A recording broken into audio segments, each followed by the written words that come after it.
In the last video, I showed you guys the OptiPlex 3060 Micro, and if you've seen the gaming test, you already know performance was pretty bad, to put it nicely.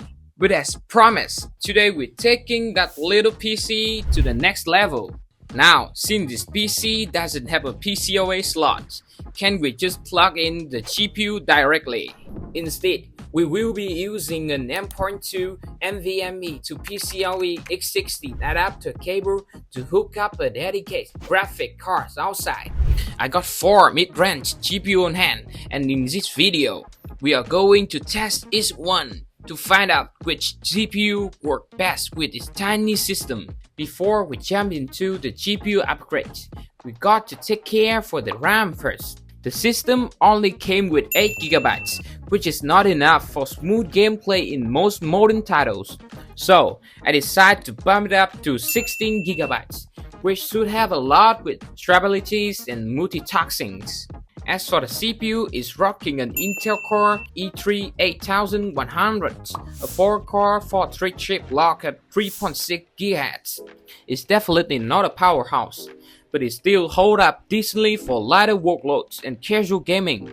And yeah, I'm sticking with it for now, because let's be real, I'm not exactly made of money, and upgrading to a newer CPU would blow the whole bucket.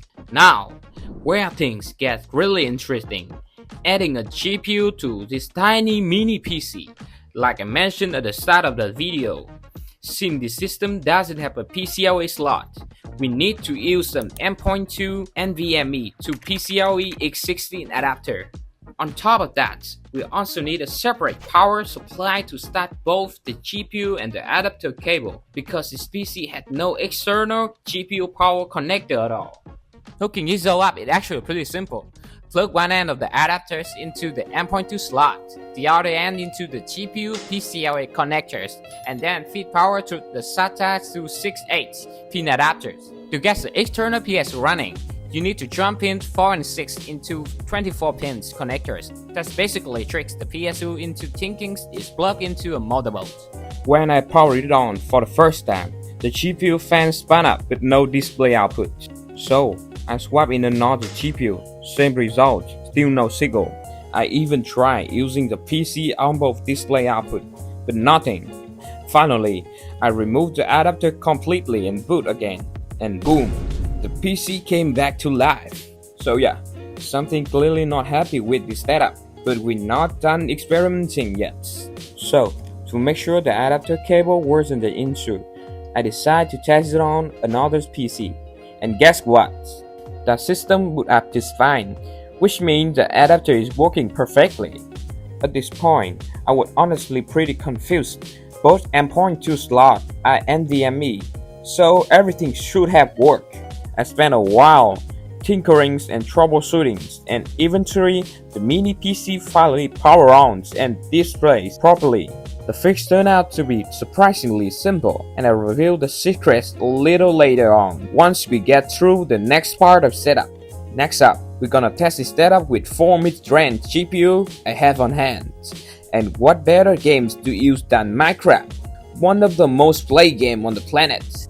Now, it's not a AAA title or anything, but trust me, once you turn on the shaders, it can absolutely crush any GPU from low end to high end. I will run some tests, share my feelings on each card, and see which one actually pair best with this little mini PC. First up, we got the RX 980 8GB, one of the most iconic mid-range GPU AMD ever released.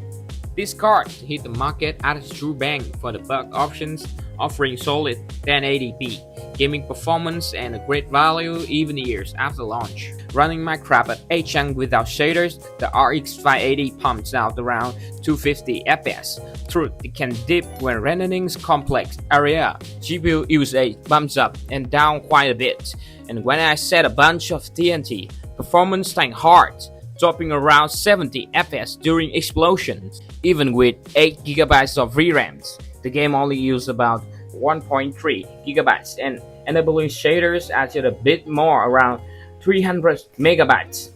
FPS dropped to about 40s, and looking at what the cost, more frame drop that break the stabilities a bit. Overall, While this card can push high frame rates, it struggles to stay consistent under heavy load. I give it a 6 out of 10 for this test. Next up, the GTX 1016 3GB, one of NVIDIA's most popular mid-range card ever. It delivers solid 1080p gaming performance with great efficiency and cool terms, even by today's standards. It may have less VRAM than the RX 580s, but it's still a powerhouse for the esports titles. Alright, let's fire it up and see how it's performing game. Even though it has way less VRAM, the GTX 1060 really show off the NVIDIA more efficient architectures, delivering roughly the same 250 FPS as the RX 580s. But what more impressive is how stable it stayed. During the TNT explosion test, the 1016 held strong with triple digits, while the RX 580 dropped all the way down to the teen.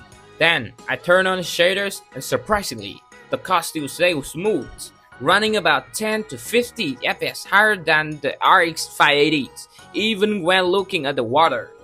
Overall, the stability and consistency here are really solid. I rate it a 9 out of 10 for this test. Now we got the GTX 6060 Super 6GB, a card that really hit the sweet spot for the mid-range gamers. It's based on NVIDIA turning architectures, offering much better efficiency and faster memory compared to the older 10 series card. What makes it stand out is how it delivers near the RTX 2016 performance without the high price tag or ray tracking overhead. Alright, let's drop it into the system and see how it handles our test game. Moving up to the next tier, we got the GTX 6060 Super 6GB. Right off the bat, FPS isn't basically higher than the GTX 1016 3GB, and in fact, it dipped a bit during the heavy moments like the TNT explosion test. I'm guessing the E3 8100 is bottlenecking performance here, keep the GPU from tracking its lag. Once shaders are enabled, FPS pulls slightly ahead of previous cards, averaging around the mid-range mark. What an interesting that the GPUs only run at 7 to 80 usage, while the CPU is pinned at 100%, clearly showing the slight CPU bottleneck in the setup. Overall, I rate it 7 out of 10, powerful GPU but held back by the processor. Finally, we got a GTX 3050 6GB, a GPU that's been pretty controversial since launch, mainly because of its price to performance ratio. Some people say it's too expensive for what is offered, while others love it for modern features like ray tracing and DLSS support. It's definitely a step up in efficiency and technologies, but the real question is, can this card prove its worth? In our test, let's find out. I wasn't expecting a huge difference with the GPU, and yeah, FPS didn't really go fast the 200 mark. During the TNT explosion test, the card held up surprisingly well, staying stable without any major drop, and all the visual details stayed crisp and fully rendered. When I turned on the shaders, performance was pretty similar to the GTX 6060 Super, with only minor difference. There was still a frame dip down to around 30 FPS, especially in heavier scenes. Overall, it's the same story. The CPU is clearly bottlenecking the system, keeping the GPU from showing its full potential. So, in the end, the GTX 1016 3GB take the win here. It delivered the most stable performance and paired perfectly with the E3 CPU, fully unlocking what this little system can do. Now, it's about the issue where the mini PCs weren't detecting the M.2 to PCIe adapters. The fix turned out to be hilariously simple. Basically, if the system only sees the M.2 slot being used, it automatically assumes it's a storage drive, not a GPU. But once I plug in a separate hard drive or SSD, the PC recognized that the M.2 slot was being used for something else, and boom, the GPU started outputting video instantly. So yeah, always took with one extra storage cable and everything works perfectly. And that's what we got. We finally got this tiny PC to run a full-size GPU. Pretty awesome results. Thanks for watching, and if you enjoyed this project, don't forget to leave a like, subscribe, and I will see you guys in the next video.